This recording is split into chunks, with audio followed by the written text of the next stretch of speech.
Viral video seorang anak mengingatkan siapa dirinya kepada sang ibu. Pria tersebut dengan sabar merawat dan mengingatkan siapa dirinya ke sang ibu yang sudah pikun.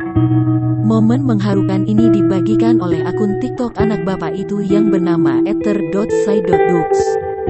Video itu diunggah pada Jumat tanggal 10 September tahun 2021 kemarin. Dalam video, pria itu sedang menyuapi ibunya yang begitu renta. Sang ibu sendiri sudah lanjut usia, nampak duduk di kursi roda.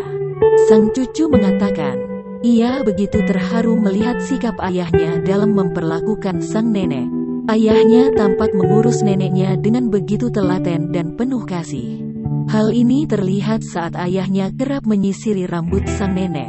Pria paruh baya itu begitu berhati-hati saat menyentuh rambut ibunya. Tak sampai di situ, pria itu juga tidak pernah bosan mengingatkan ibunya siapa dirinya.